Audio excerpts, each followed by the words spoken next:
Saudações, senhoras e senhores! Sejam bem-vindos à Mostra de Projetos do Centro Universitário Jorge Amado. Hoje abordaremos o tema Aplicações da filtração por membranas para o tratamento de água e efluentes. Este vídeo foi planejado e projetado ao longo da disciplina de Sistema de Tratamento de Água e Efluentes no curso de Engenharia Ambiental e Sanitária da Unijorge. Eu me chamo Amia Oliveira, um dos componentes da equipe que vai acompanhá-los ao longo do fluxo deste conteúdo. E então, que tal aprendermos sobre essa forma inovadora de executar tratamento de efluentes? Sentem confortavelmente, respirem fundo e vamos mergulhar nesse afluente de conhecimentos. Olá, me chamo Helena Fernandes e que tal iniciar esse conteúdo trazendo a importância do tratamento de água e efluentes?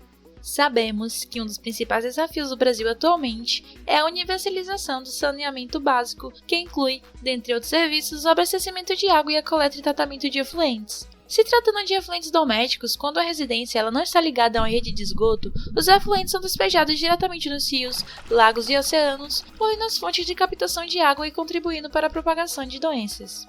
Seguindo este mesmo raciocínio, quando não ocorre o devido abastecimento e tratamento de água para a população, são criados meios insalubres, feitos sem a perícia necessária para ter acesso ao recurso.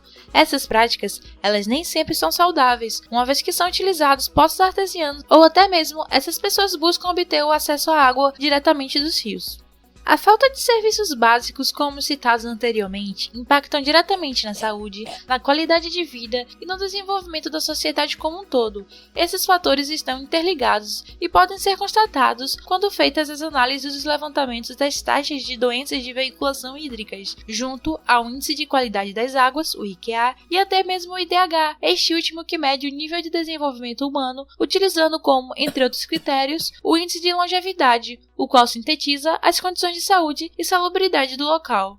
Diante dos fatos mencionados, o tratamento de água e efluentes é um elemento fundamental na medicina preventiva. Ela é mais eficiente e mais barata que a curativa, pois reduz a necessidade de procurar os hospitais e postos de saúde, o que consequentemente reduz drasticamente as chances de contágio por infecções intra- e extra-hospitalares, ainda mais levando em consideração a crise sanitária que estamos vivendo nos dias de hoje, não é? Outro fator importante a ser destacado é que nem sempre o tratamento convencional nos processos industriais, por exemplo, aqueles que consomem grande volume de água e que geram efluentes com alto poder de contaminação e degradação do meio ambiente, são eficientes para atingir o padrão de lançamento de efluentes nos corpos hídricos estabelecido pela Resolução CONAMA número 430 de 2011, ou também para se obter água em condições de reuso nos processos produtivos. Neste sentido, a busca por novas tecnologias de tratamento de efluentes e água é, sem dúvida, uma necessidade e um grande desafio. Neste trabalho, foi estudada a aplicação da filtração por membrana, que utiliza os processos de microfiltração, ultrafiltração, nanofiltração e osmose reversa no tratamento de água e efluentes. O segundo tópico de relevância é explicar para vocês o que é a filtração por membranas. Hoje em dia, quando um profissional da área ambiental e sanitária é questionado sobre o tratamento de água e efluentes, existe a possibilidade de que sejam informadas várias opções diferentes para executar esses serviços. Elas vão das mais caras e tecnológicas até as mais baratas e simples. E dentre tantas formas de tratamento, uma que tem feito presença constante nos projetos nacionais e internacionais, se tornando cada vez mais acessível nos últimos anos, é a filtração por membranas. Para explicar essa tecnologia da melhor forma possível, irei primeiramente falar sobre o que ela realmente é. As filtrações por membrana podem ser explicadas por um simples objeto, que está na rotina de muitos de nós, na minha inclusive, um filtro de café. Aquele objeto foi especificamente projetado para que quando a água quente passe pelo pó do café, a borra não passe para dentro da xícara. A filtração por membrana, obviamente, possui muito mais tecnologias para os seus funcionamentos, contudo, seguem este mesmo princípio. A principal característica dos filtros por membrana é possuir poros, que possibilitem ou não a passagem dos contaminantes dissolvidos ou desagregados. Ou seja, é uma separação seletiva de compostos que estão presentes na água contaminada, ou em um efluente industrial ou doméstico. Dito isso, dentro do mercado de tratamento, existem alguns tipos de filtrações, como a microfiltração, a ultrafiltração, a nanofiltração e a osmose reversa. Cada uma delas possui poros de diâmetros específicos para permitirem ou não a passagem de determinadas substâncias. Cada um desses processos foi projetado e desenvolvido para ter a capacidade de fazer a segregação de partículas líquidas ou a retenção de moléculas de tamanho e peso molecular superiores aos diâmetros dos poros de cada tipo de membrana.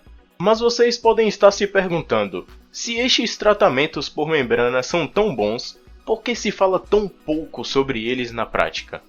A resposta para isso vem a partir do momento da sua criação.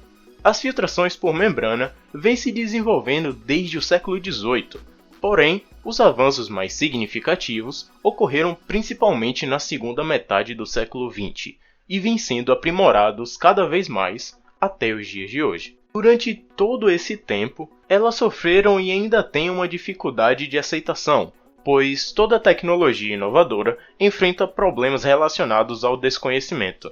Mas, mesmo sabendo disso, o preço das primeiras membranas comerciais foi o principal responsável pela falta de investimento e utilização desta técnica. Mas, já que ao longo dos anos o grande vilão foi o preço, como torná-las viáveis? Levando em consideração as formas de tratamento que são adotadas ao redor do mundo, a melhor maneira é a aplicação coadjuvante, ou seja, colocar os filtros por membrana em processos já existentes, a fim de aumentar a eficácia global dos processos em que elas fazem parte. Certo, agora que foi explicado como seria trabalhada a viabilidade desta técnica, quais as áreas em que ela possui a melhor estatística de custo-benefício? As principais são separação de misturas moleculares e particuladas e liberação controlada de agentes ativos. Um bom exemplo para demonstrar a utilização eficiente dos filtros por membrana é a potabilização da água do mar. Vejam só que interessante.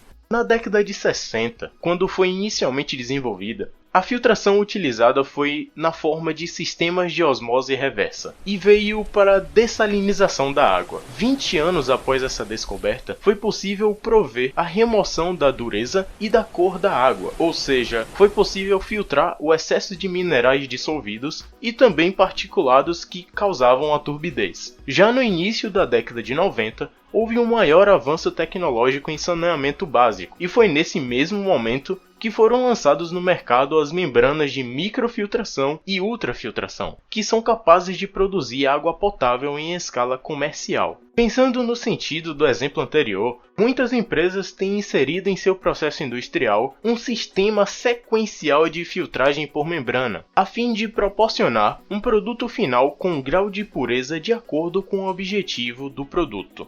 Depois de contar essa parte tão relevante da história, e para melhor detalhar o funcionamento das membranas citadas, acredito que seja do interesse de todos entender como ocorre a filtragem dos contaminantes pelas membranas. Começando pela membrana de microfiltração. Ela funciona baseada na força motriz, ou seja, utiliza a pressão hidráulica para fazer a segregação, aliada com o diâmetro dos poros, que variam de 0,05 até 3 micrômetros, fazendo uma espécie de peneiramento. Estes fatores são imprescindíveis em aplicações para clarificação de bebidas, como sucos e vinhos, tratamento de água, efluentes industriais e domésticos, emulsões de óleo e água, vírus e bactérias. Isso mesmo, podem ser utilizados nos dias atuais para a crise sanitária que estamos vivendo. Essas membranas conseguem conter o vírus da Covid-19. Já a ultrafiltração possui uma membrana semipermeável, que permite a filtração dos sólidos suspensos e, assim como a microfiltração, também auxilia na clarificação de compostos e consegue filtrar vírus e bactérias. As melhores utilizações dela são em indústrias de bebidas, xaropes e laticínios, e no preparo de concentrações de plasma sanguíneo. Quando se trata da nanofiltração, o que é imprescindível destacar é a contenção de bactérias, proteínas, açúcares e aminoácidos. E dentro da indústria é utilizada para purificação de água, recuperação de lactose, açúcares, dessalinização de tintas e concentração de antibióticos. Para a osmose reversa, é importantíssimo informar que a base do seu funcionamento, como o próprio nome já diz, é o movimento inverso da osmose celular que estudamos na disciplina de biologia, o que nos leva ao objetivo deste mecanismo, que é o desequilíbrio do sistema. E o que é que eu quero dizer com desequilíbrio? O lado do sistema em que há o composto contaminado é filtrado em fluxo ascendente. Isso acontece porque, quando a pressão é aplicada, o soluto fica retido na membrana e o permeado é arrastado para cima e canalizado, o que nos leva à utilização deste mecanismo na potabilização e desmineralização da água, concentração do soro do leite e sais, e dentro da área da saúde é usada na hemodiálise. E mais um detalhe importante é que todos estes processos fazem uso da pressão, e ela vai ficando cada vez maior para cada um dos métodos citados anteriormente, da microfiltração até a osmose reversa.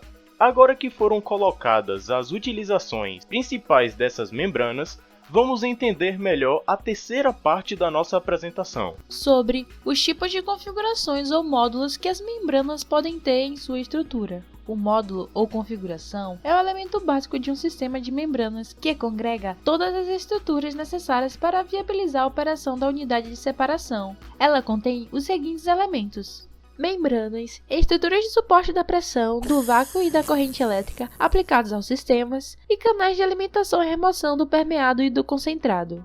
Além disso, os módulos devem ser projetados para atender requisitos tais como simplicidade de manuseio, facilidade de limpeza e baixo volume morto. Os tipos de módulos mais comuns utilizados são os módulos de placa plana, os módulos em espiral, os módulos tabulares e os módulos de fibra oca. Essas configurações são projetadas para atender três objetivos principais. O primeiro é assegurar a vazão da circulação do fluido a ser tratado para limitar o fenômeno de polarização de concentrações. O segundo é ser uma estrutura compacta, fornecendo a máxima superfície por unidade de volume. E a última, e não menos importante, é evitar qualquer vazamento entre os compartimentos de alimentação e permeado. Falando inicialmente das membranas de placas planas, como o fluido é perpendicular à membrana, a separação da placa e da membrana da estrutura funciona através de um processo chamado filtragem de bolo. A filtragem começa quando a solução de alimentação passa pelas placas do filtro e cria um acúmulo de sólidos na superfície do filtro. Esse acúmulo reduz a abertura efetiva do tamanho dos poros do filtro e ajuda a melhorar a filtração da solução de alimentação. As membranas de placas planas são utilizadas em aplicações de bioreatores de membrana e trabalham submersas à água. As vantagens de sua utilização incluem sólidos capazes de serem facilmente separados da água e uma facilidade de remoção e limpeza das superfícies do filtro. Também permitem uma maior força de cisalhamento, redução de incrustações e normalmente podem lidar com altas concentrações de sólidos. Outra vantagem significante é a facilidade operacional do sistema de placa plana. A simplicidade do sistema faz com que ele seja o preferido dos operadores. Já as configurações das membranas em espiral são utilizadas normalmente quando se requer pressões altas e intermediárias, ou seja, a nanofiltração e a osmose reversa. Os elementos enrolados em espiral vêm em várias configurações com diferentes espaçadores, tipos de membrana, comprimentos e diâmetros que permitem que esta seja utilizada em uma ampla variedade de aplicações. Superstonks. Esses elementos têm uma densidade de filtração por área de membrana muito elevada, superando as configurações de placa plana, tubular e de fibra oca. As membranas em espirais também permitem uma limpeza fácil local, e os elementos enrolados em espiral oferecem o melhor valor por área de membrana, um menor espaço ocupado, além de um design robusto que evita a ruptura da membrana e possui custos operacionais e de capital relativamente baixos. Falando agora das membranas tubulares, nessas configurações, um módulo contempla tubos de diâmetro variável e construídos com material poroso que proporcionam resistência mecânica à pressão operacional. São utilizados na maioria das vezes em separação química e têm sido utilizados para a remoção de grandes moléculas. Além disso, são projetados para aplicações com níveis extremos de sólidos suspensos e podem concentrar até 60% de sólidos. A última configuração a ser comentada são os módulos de fibra oca, que são assimétricos, autossuportantes e suscetíveis à contralavagem. São utilizados para microfiltração ou ultrafiltração em uma grande variedade de diâmetros de fibra e de materiais, e podem suportar pressões muito altas do lado de fora, mas são limitadas pelas pressões exercidas no interior da fibra. Portanto, as taxas de retrolavagem são limitadas a cerca de 2 vezes a taxa de permeado normal. Essas configurações são utilizadas em aplicações de água limpa, em bioreatores de membrana, mas são limitadas a concentrações baixas de sólidos e trabalham submersas dentro do tanque. Tendo em vista os aspectos expostos ao decorrer da apresentação, é evidente que nos dias atuais os sistemas de filtração por membrana geralmente são menos custosos que muitas outras tecnologias alternativas. Por exemplo, as membranas em espiral são mais compactas, abrangendo uma área de filtração maior e proporcionando um melhor desempenho, além da possibilidade de produzir uma variedade de produtos mais ampla. Essas membranas proporcionam benefícios sustentáveis, como redução do consumo de água e de produtos químicos, bem como possuem uma vida útil prolongada, resultando em menos manutenção e tempo de inatividade.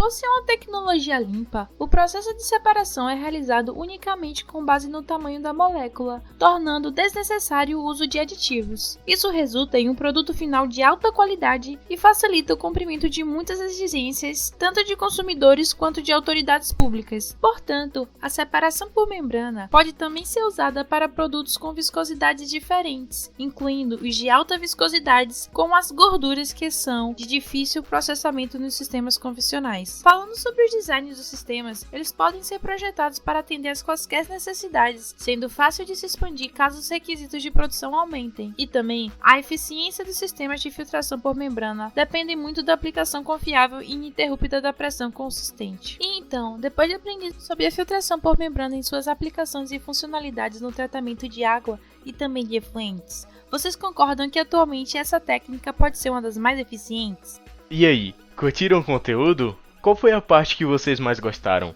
Se tiverem alguma dúvida, pode colocar aí nos comentários que faremos o nosso melhor para esclarecer. Desde já agradecemos pela atenção e até a próxima!